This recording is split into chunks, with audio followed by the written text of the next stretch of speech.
Yes, yes. Good afternoon, good evening for some of you, depending on where you are. This is Patrick Danko from the Human Design Perspective. We have Krystal Alfarero joining us today. Krystal, how are you? Hey, Patrick. I'm good. Thank you so much for having me. I'm excited to be here. And I'm Awesome. excited to share more about human design. Yes, I love it. This is you are my first interview for the year, so kickstarting the Yes. year, and you're my first human design interview too. So I'm really excited about this. Crystal's the founder of the Human Design Academy. Crystal's also my guide, my mentor, my coach when it comes to human design as well. So I've learned a lot from Crystal, and the idea with the podcast, as you know, it's really talking about the entrepreneurial journey. We're talking about life, finding one's purpose, overcoming challenges. Oftentimes we're conditioned to do things a certain way, and one day we realize that this is not in alignment with us. So we're also talking about how we overcome those challenges. Today we're going to speak to it from a human design perspective, because I want Krystal to share her journey, but also share how human design is helping her and others as well. So Krystal, welcome to the show. Thank you so much. Thank you. This- Thank you for being here. So tell me, how, before we get into the like fire and shoot questions, how has your holidays been? it's been hectic. Yeah. Honestly, like with the little one. So I have a 3-year-old, almost 4-year-old. She was off on vacation and yeah, I mean, you know how that is, just Of having the course. kids around. And then I also ended up getting COVID right after Christmas. So I was out of Oh, commission for around a week and a half or so. okay.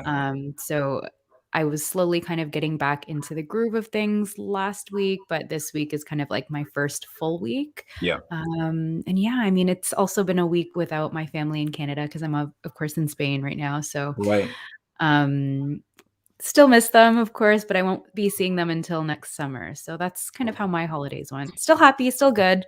Um, but yeah, of course, some challenges along the way. Of course. No, I can understand that. And I feel like we're at a time where everyone's encountering these challenges, especially with like COVID. My partner, her dad just got COVID. So it's Yeah. or Omicron, whatever it's happening, whatever you're calling it, depending on where you are. And I feel like everyone is still trying to adjust and figure it out, right? And just when we Mhm. feel like we have it shifts again. So definitely an interesting time, right? And but I also feel like it's time when I talk to people, it's like it's so important to find your alignment and not get blown in the wind, because there's so much um like Noise. instability and noise and Yeah. unknown. So like the more grounded you are, the more kind of focused you can be. And that kind of leads me into our discussion for today, because I know you are also my human design coach. I've learned so much in my journey with you, and I thought maybe you can let everyone know kind of what it is you do. We'll start. Yeah, of course. So, yeah, I'm a human design teacher, guide, mentor, whatever you want to call it. And I essentially help people understand their unique energetics, their unique energetic blueprint through the human design system.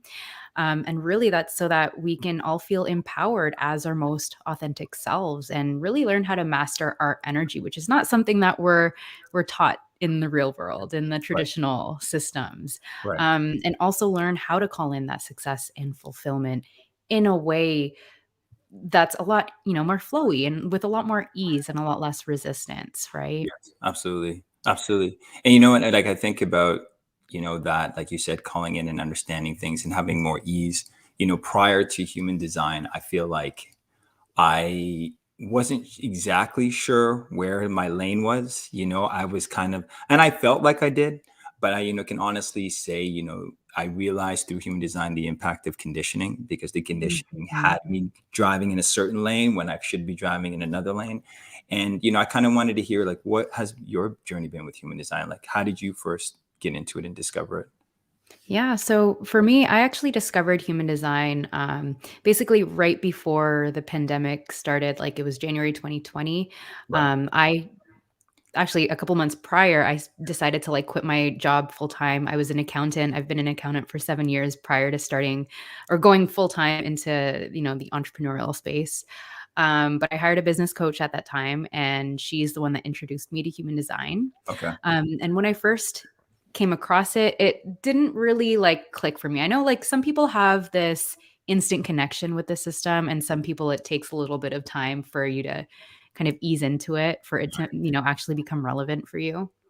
And so at first, it was kind of like, "Okay, I'm a projector. It means that I need to wait for the invitation. Like, what does all this stuff mean? Like, I'm just so confused. I have no idea what this is." I thought it was like another personality test and kind of just left it Right, on the back burner for a while. right, And it wasn't until I was trying to make my business work, doing all the things. I was fresh coming into this online coaching space and trying to do all the marketing things, all of the shoulds, right? Trying to right. follow that traditional path, someone else's blueprint. And that just led me down to this deep hole of burnout. And it's like, I didn't really know what else to do. I was kind of at that business rock bottom. So I'm like, okay, let's go back to this whole human design thing. Cause I hear, if I follow my strategy or if I experiment with it, then my signature theme is supposedly success. So let's just see like what that might even look like. Okay, Right. right. So I did kind of do it, jump in kind of blindly type of thing. Like, let's just get myself out of this burnout position here. I love that. And and Right. that's the thing too. Like I can see a lot of people first, like what you said, I love because I feel like a lot of people compare it to almost a personality test. So it's just Hmm. another like, am I type A personality? Is it a color personality thing? Like, what is it? And but I love how you also decided to lean in. Like that's the piece that is the game changer when you decide to like, okay, let me really try to Yes. lean into this and surrender. And what's the worst that can happen? I'm doing what I'm doing and it's Exactly. not working anyway. So what's the worst that could happen? Yep, exactly. Sometimes you just need that little push, that little pressure of and discomfort really to push you out into a different direction and push you into something that might actually work for you. Absolutely. Like, I want to share like when I first jumped into human design, when it was first presented, when I saw it, I was like, oh, this is kind of interesting. But I didn't, same thing, I kind of put it down and focused on what I was doing. And I noticed for like another year or a year and a half, same thing. I felt like I was kind of banging my head against the wall. And it kind of presented itself to me again in a very interesting way. And I was like, okay, let me lean into it a little bit more because there was that place in my life where I felt like things were aligning. I just needed a little bit more. I was trying to follow my guides or energy. Mhm. And since then, everything has been amazing. Now, I know some people are going to be like, okay, well, what is this human design you guys are talking about? Like, we're listening to you guys. And it's funny, since I've pivoted my business and I post more on it and I'm shifting kind of from like entertainment to more social networking and media strategies. But I'm adding human design to my business, and some people know what it is. A lot of people don't. So I thought maybe you can give us a high level, if you don't mind, of just kind of what it is in terms of the energy types at a high level. Yeah. So I guess kind of before we go into the energy types, I'll give like a brief little Yeah, yeah. overview of what human design is. Please do. And it's Thank you. basically a system for self discovery and self awareness, right?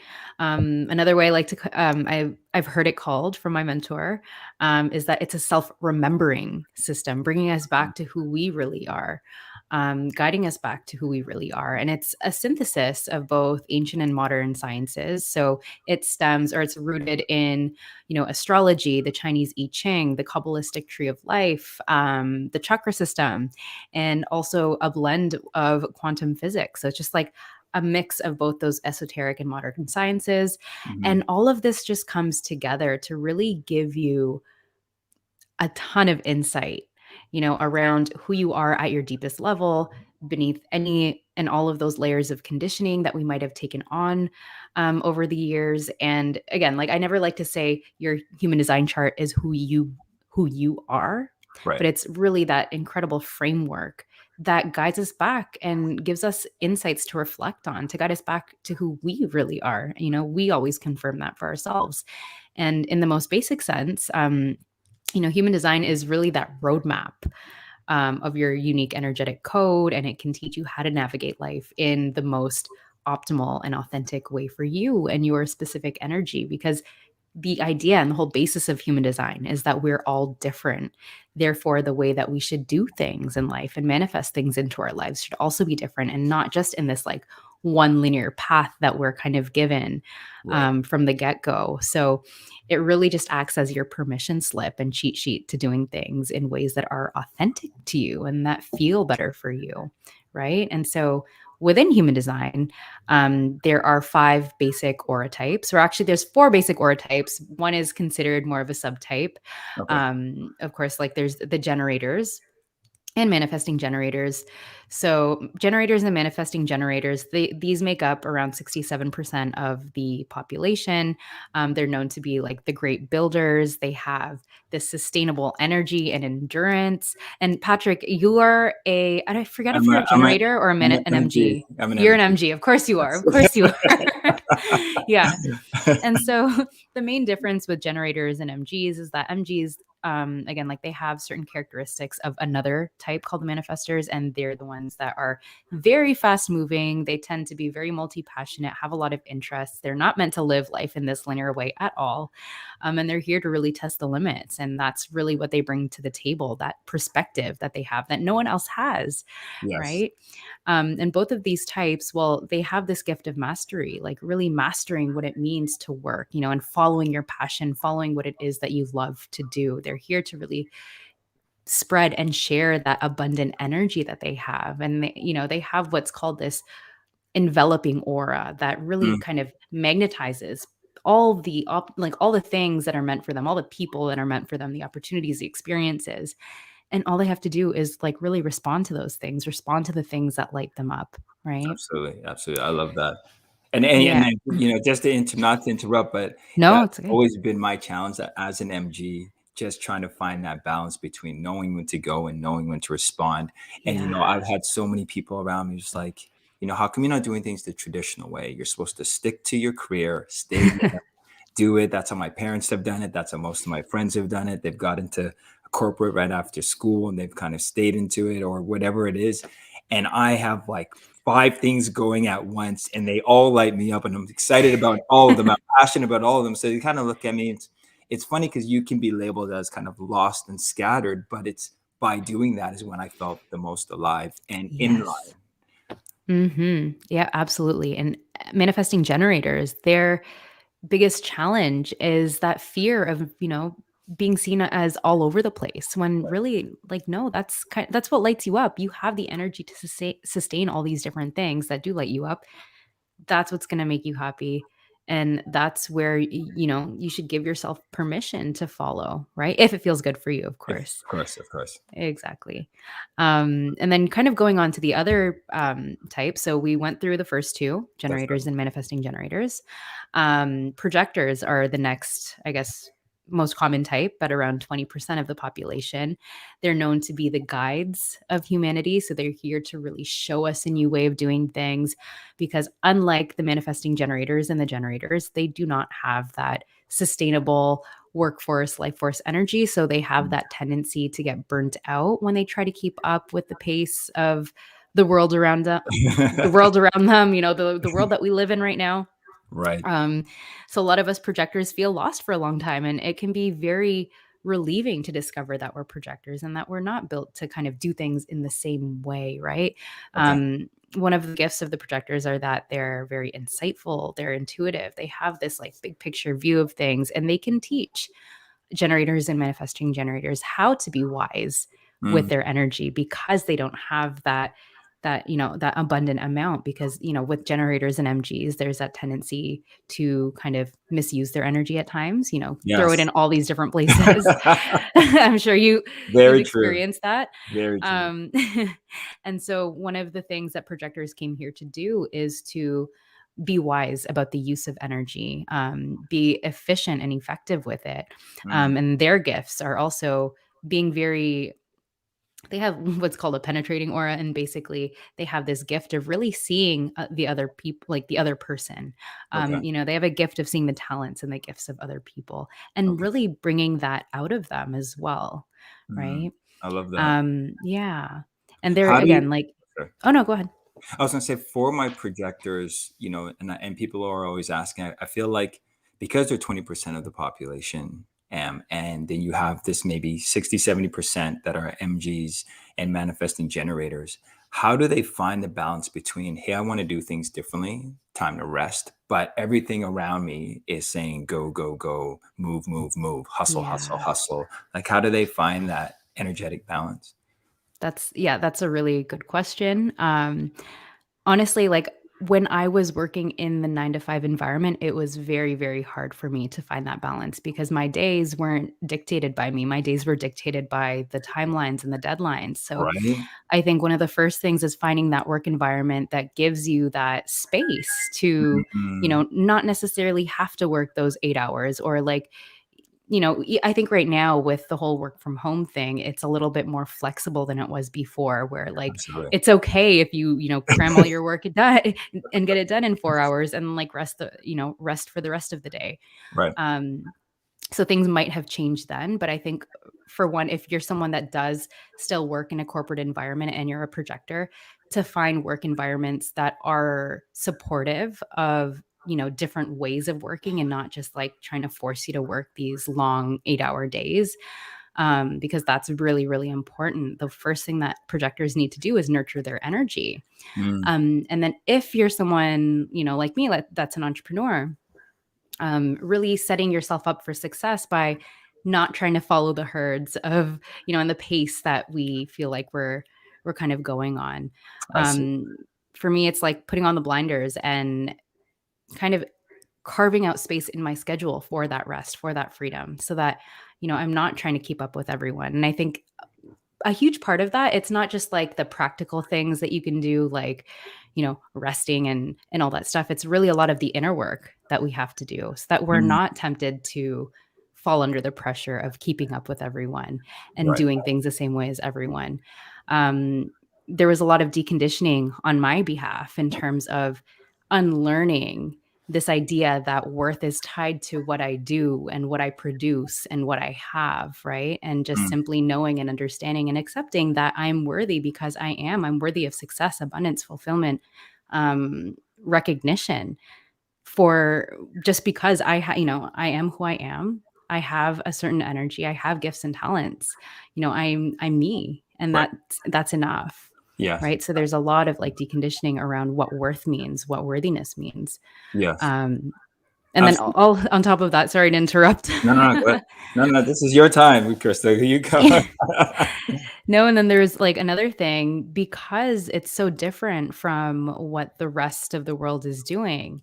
There's a huge part of just having to let go of trying to fit in, letting go of what other people think, or you know, not fearing showing up and not fearing taking up space, even if it's something that's different and that might not get that positive attention that you want. But overall, just recognizing yourself and recognizing your own value first and foremost. Okay.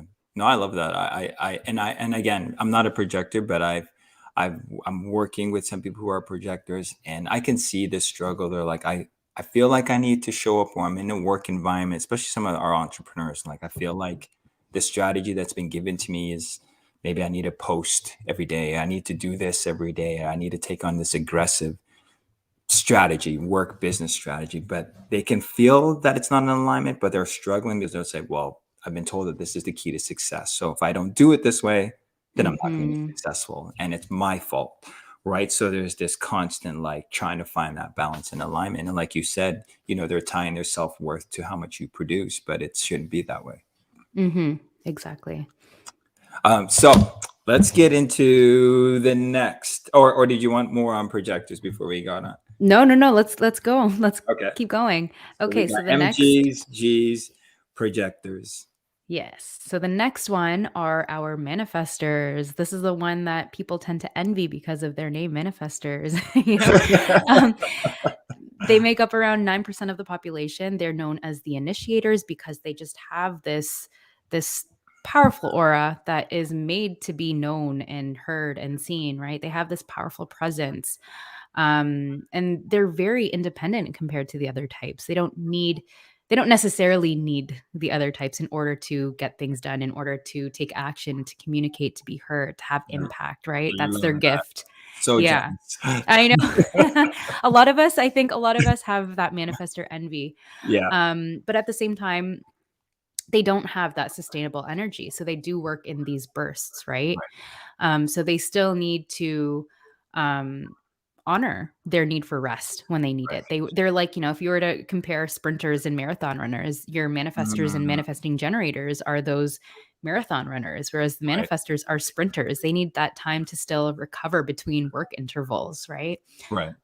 So that's something that they also need to um, decondition from, this idea that you have to keep working and going and going and going, because a lot of manifestors, a lot of them have that will, a lot of them have that defined will center as well. Okay. So when you have that defined will center, but you don't have that defined sacral, sorry, I'm like probably getting a little too technical here. No, it's Um, okay. but when you don't have that like sustainable energy, it's like you're still pushing, you're using that pure willpower to push through, but you don't have the gas in the tank to keep me moving forward. And that's what can lead to a lot of health issues. It can lead to burnout, just like chronic stress, and the toll that takes on the body is not optimal, right?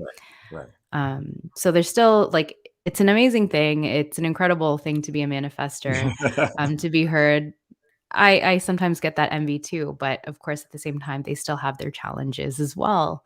Yes. Um, yeah, and then so the last but not least, we have our reflectors. These are the ones that make up less than 1% of the population, around 1%. They're the oldest of the human design types. They're the ones who are like, very open, receptive, one with nature.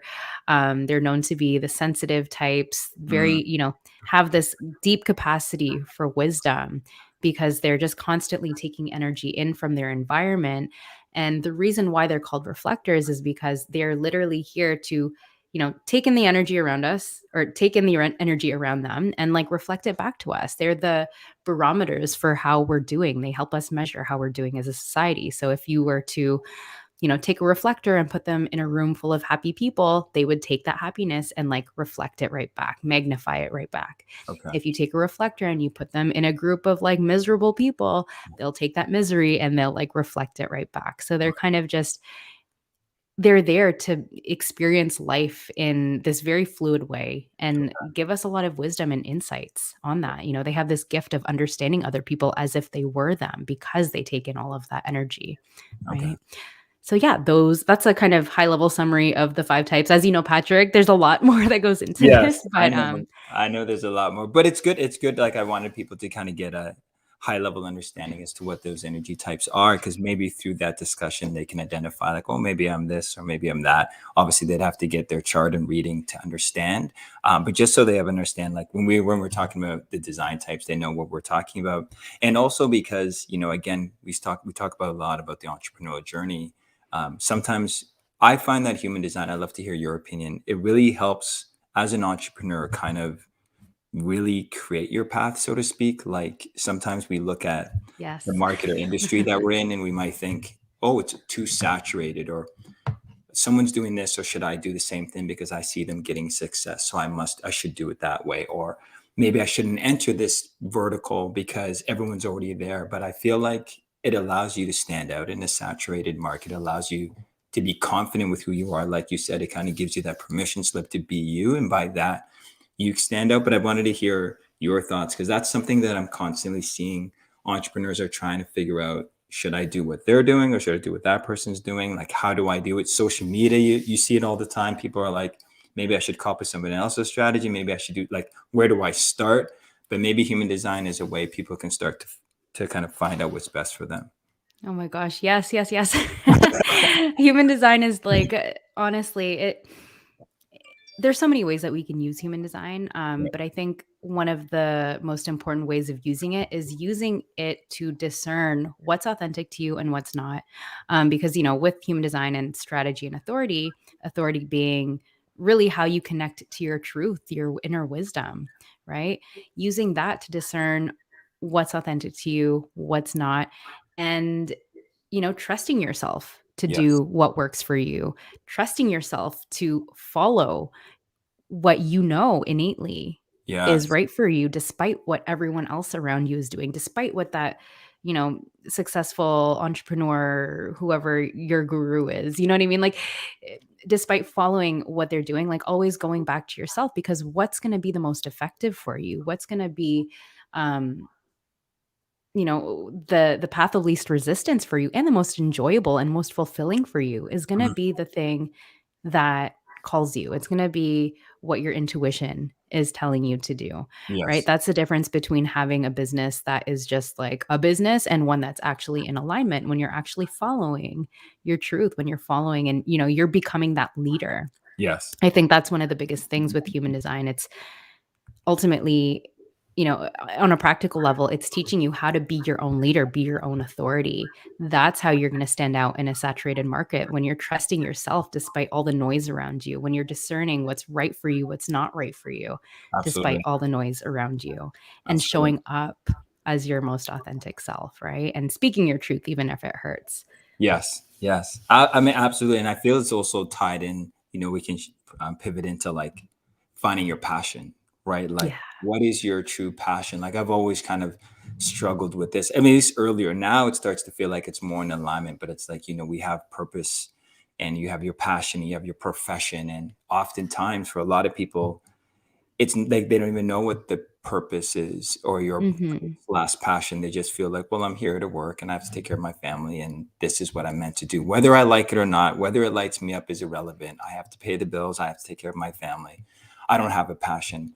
But I feel like when you start to understand your energy, you start to realize like maybe I do have passions that I've just kind of suppressed and I haven't Yeah. paid attention to, or I'm not leaning into that thing that's kind of pulling me over here, but I'm just focusing on my profession, right? So I wanted you to talk about how understanding your energy aligns to finding your kind of purpose. Yeah, and I think, and you would know this as well, that it ultimately comes down to that feeling. We often try to rationalize and use our minds, like our logical Yes, minds, to figure out what my purpose is, like figure out what this is, what that is. But ultimately, it's like there's so many, and unfortunately, there's no like one clear answer of into course. how we can align to our purpose. But ultimately, it's following your intuition, following that truth, that authority, and seeing where that leads you. I have a lot of people that come up to me and ask me like, well, I don't feel like I have any interests, or like I feel like I've never had passions in my life. And a lot of the times, especially if you have like, if you're familiar with human design and you have a 3 in your profile, you're someone that is meant to learn and figure things out through trial and error. Like, Yes. 5 years ago, I would not have considered myself to be, or I would never in a million years would have thought that I would be doing human design Right. as my career. So it took a lot of like just trial and error and testing things out. You never know what it is that's going to interest you, what's going to light you up at any time, and that can change as well. So giving yourself that permission to follow that thread, follow, the different things that kind of light you up. What is it that you're googling every day in your own spare time? Mhm. Like, what is it that you're scrolling on Instagram looking at? Like, what are the things that have your attention?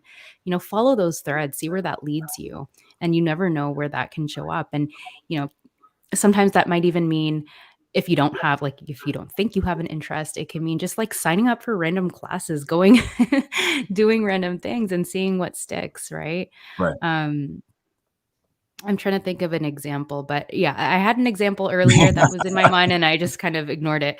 But yeah, did that answer your question Yeah, no, around that definitely answered my question. Thank you. And I'm going to pivot into kind of what you do. And you talked a bit about what you do and how you got there, and kind of shifting from kind of accounting and corporate into human design. And that 5 years ago, you never thought you would be here.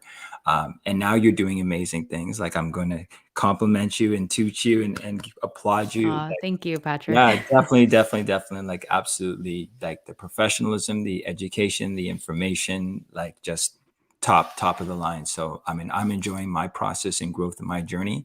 But I wanted you to speak about, the Human Design Academies, because there are a lot of people who are in the infancy of just figuring this out. A lot of Hmm. people who are running businesses, and maybe they're looking at adding maybe human design to their business strategy, or just learning about it a little bit more. So I wanted you to talk about the Human Design Academy, who it's designed for, and how you kind of helping that demographic.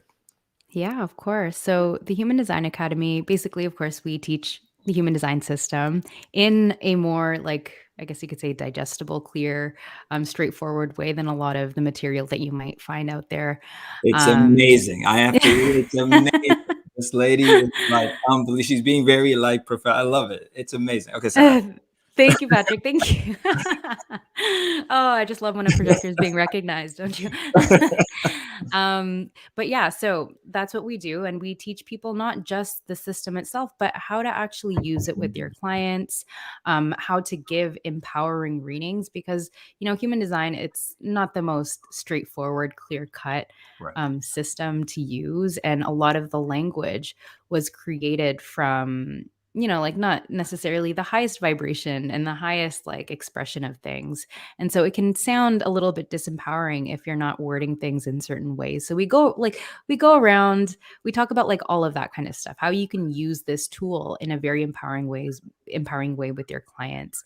And who this is designed for. This is designed for, well, first of all, anyone that wants to help others really discover their passions, their purpose, their who they are at the deepest level, discover areas of resistance, really discover who they truly are, and have the tools to navigate life um, in a way that's aligned and feels good for you.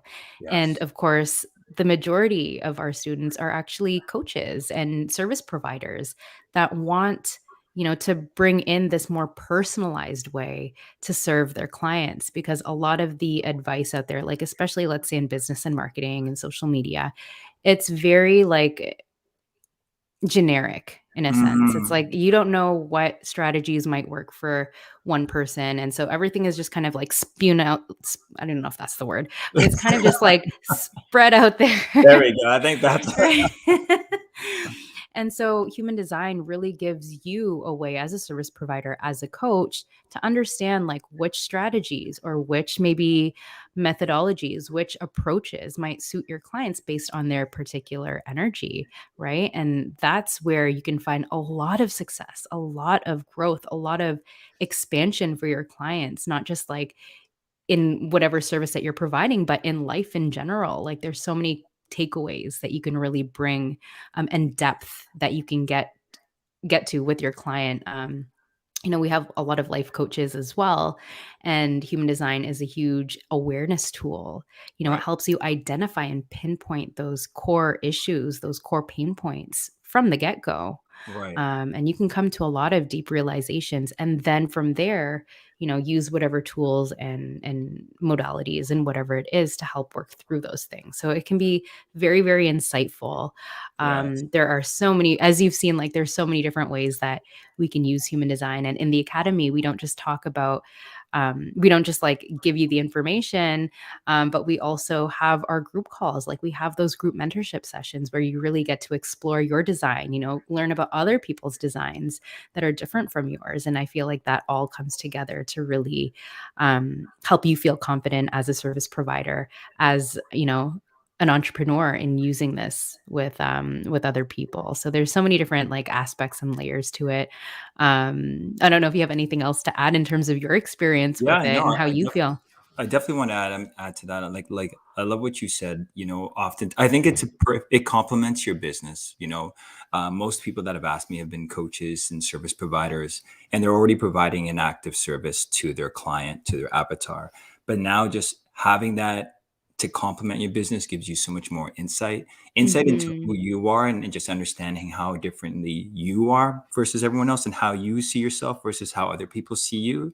I think it starts there, at least for me. But then now it's like, okay, I understand that I can't just put this blanket approach to treat all my clients, or I can't expect client A to respond the same way client B responded. And knowing the human design, it really allows me to craft a strategy that works best for them. It allows you to understand, and also just you find the best strategy for them. And that's the biggest takeaway since working with you, right? I mean, the resources are great. The group sessions are on top of that are phenomenal. And then the homework is there, right? So for me, it's like I had everything that you need. And whether it's audio, visual, reading, group, like depending on, everyone has a different learning style. So I feel Mhm. like it really complements everyone's differences.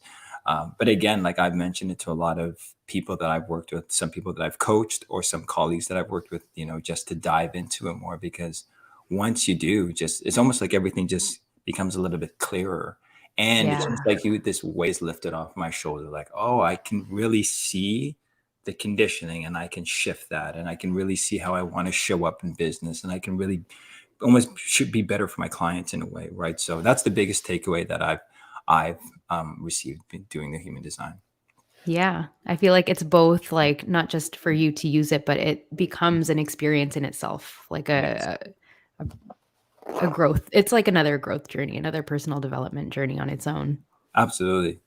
So now, so we talked about human design, we talked about it in work, we talked about it in business. We're in January of 2022. I'm like, had to think about that. And I just, as we're kind of taking it away, any advice for people? I always put this on pressure on people, on my guest. Okay, what is your advice for everyone? Like, what do you mean? What's my advice? But as someone who's in human design, with the focus on energy, any advice for people as they're leaning into their business, career, relationships for the year? Just how to approach things in a way that they stay in an energetic alignment. Yeah. I think you kind of mentioned it earlier, but it's all about creating your own path, dropping the shoulds. And I think it's really important to rewrite your own story. If you could create life in any which way that you could, how would you rewrite that? How would you lean into it? Like, what would your life look like? What decisions would you be making, Mm, despite all of the noise that you hear around you? You know, Open up your heart and open up your inner ears and right. listen to what's actually, being said to you. Listen to those physical sensations when something's like a yes for you, and give yourself that permission to follow it, even if it doesn't make that logical sense, right? I think that's my biggest advice for the year. Don't make those big life decisions with a pros and cons list. Start listening Mm, to that body intelligence, that intuition, and there it follow is. and see where that goes. I love that. No more pros and cons. Throw out the pros and cons list. We're not Yeah. thinking through decisions anymore. We're going to feel them with our instinct. Trust your gut and use that to guide you. Krystal Alfarero, thank you so much. I appreciate you doing this today. It's been a pleasure working with you and to have you on the show today. Thank you so much. Thank you so much, Patrick. Thank you for having me. You're welcome. You're welcome. And thank you for those who tuned in. Take care.